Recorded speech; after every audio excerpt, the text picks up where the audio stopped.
Hey there, everyone. I'm Sonia Maroney, joined by my lovely co-host, Jen Cameron, and welcome to our passion project and pseudo side hustle, where we ask the burning questions from some of the most incredible humans across the business security and analytics space. Good morning, Jen. I know that you and I are both excited about today's guest. We sure are. So we have Mr. David Furcayg, and we're very excited to have him on. He was actually at NRF for Tech this year. He was actually shooting some video for his own content and his own platform. But welcome to the show, and excited to have you. Thank you so much. It's a pleasure to be here. I enjoyed talking with you guys so much that it's an honor. That's great. Well, what were some key takeaways or any trends that surprised you about the show? So, well, one major thing was that I noticed that everyone was just happy to be back. I know it was the first NRF Protect show that was back since the pandemic started. So everyone was just so glad to see each other and talk about what's been going on. That was one. But when it comes to technology, I would say two things that grabbed me. One is video monitoring. I heard that a few times as it comes to security. And two is the video analytics. Now that analytics are getting better every day, I know that us in the 3X Logic booth, it was a hot topic about exception reports and things you can do with analytics as it comes to retail. So those are the two major technology things I saw. That's great. Well, speaking of video streaming or video analytics, you were walking around the show with your camera streaming on LinkedIn. So any thoughts around that, or how people can actually become their own kind of brand ambassadors or subject matter experts? Well, it's easy. Just do it. Number one is, I'm in sales, so I am there for my customers. I wish I was more technical. I just don't have it. I learn every day. We're in an industry where things are changing every day. But the one thing that I know I can do is just service my customers. So I actually started doing those live, recaps of shows 5-6 years ago. And it wasn't really just to get likes or to add people. It really was because my existing customers that maybe were not at that show, I wanted them to hear in my perspective of what I thought of the show. So I really just did it for them, and now it's kind of grown to where people really enjoy them. Well, David, we know that you also have another side gig outside of being an amazing influencer, Ruben and Company. Can you tell us a little bit about how you started and how the company supports, brands as it relates to security? Yeah, sure. So Ruben and Company is an independent manufacturer's rep firm in the New York, New Jersey area. And that's why I was with 3X Logic at NRF.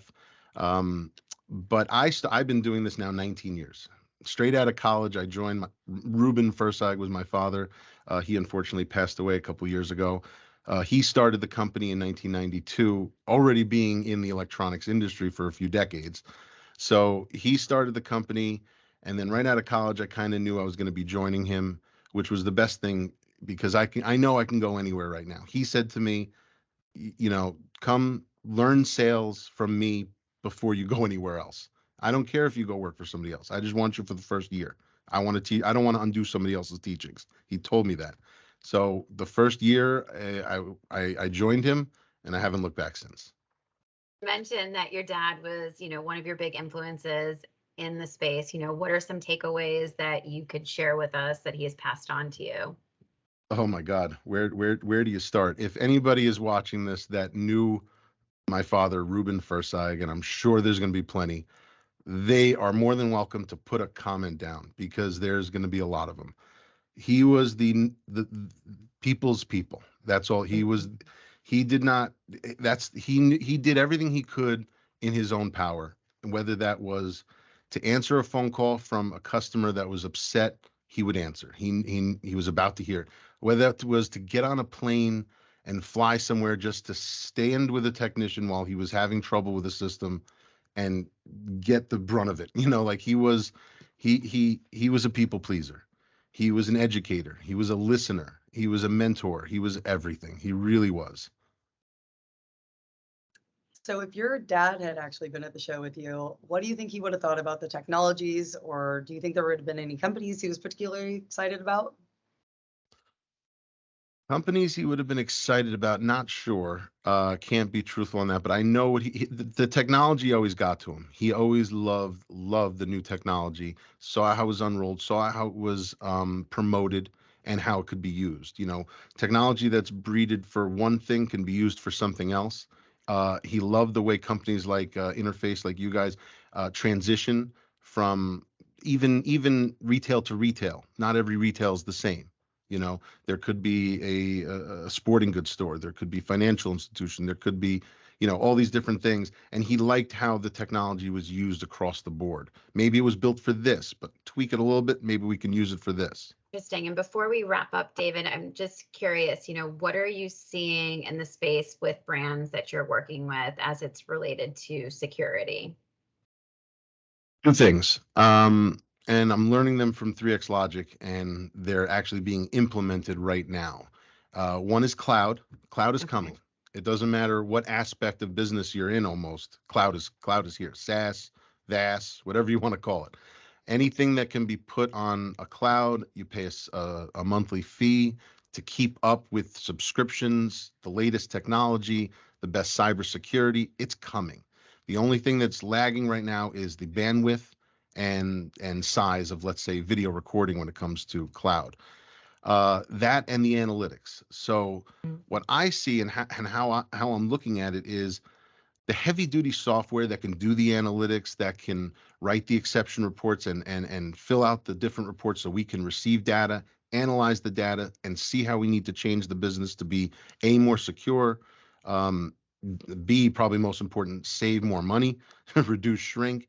But now with cloud and with everyone having a smartphone in their hands, and the cloud being actually meant for the smartphone to be used as the primary device, I personally see that the cloud is going to be used more as an operational device. So for instance, let me give you an example. You have a bunch of, you have your loss prevention officers that have the software. They can get into each store that they need. They can retrieve the analytics. They can retrieve the data. But what about the cloud app being used for all types of branch managers and all workers? Why? Because the cloud connects everybody. It's all on one platform. So now let's say I'm going to put my branch manager hat on of a particular store, and I have my shift manager, my assistant manager, and I have, like, let's say 6 other people on that cloud. Very easily I can look at something. Hey, maybe Michael, one of our employees, is not doing something correctly. Is this something, and I just saw it because it's on my phone, is that something that they just did for the first time, or is it something that they're doing all the time? So what do? Let me clip it. Not even clip it. I'm just going to click a button, and then I'm going to start typing, hey, Gary, is this out? Think about it. It's a message board with the same video. So now something that was built for security, this is something my father, I said a few minutes ago, would love the transition. Something that was built for security is now being used as an operational feature because it's just the simplest way to do it. So those are the two main things that I see: cloud and analytics. Yeah, no, they're both powerful tools and what they can do, and certainly really help operators understand their business and what's going on with their employees more. And David, before we let you go, I know in our pre-call we asked you, what was your dad's golden rule and what's your golden rule? So I'd love to share that with everyone before we sign off. So yeah, what is the golden rule in the family household? Oh, the easiest question to answer. His golden rule was do unto others as you want them to do to you. From day one, when I was, that and no lying, but that incumbent, the golden rule. He said it was the easiest rule to follow. Just treat everybody else the way you want to be treated. It's as simple as that. There's no other way to put it. No, it's great mantra. And since our pre-call, I've definitely kept it top of mind. So thank you again for joining us today. We hope you enjoyed our deep dive into the world of retail and security. That's all for today's episode. See you next time with your host, Jen Cameron and Sonia Maroney. Thanks, guys. Thank you so much.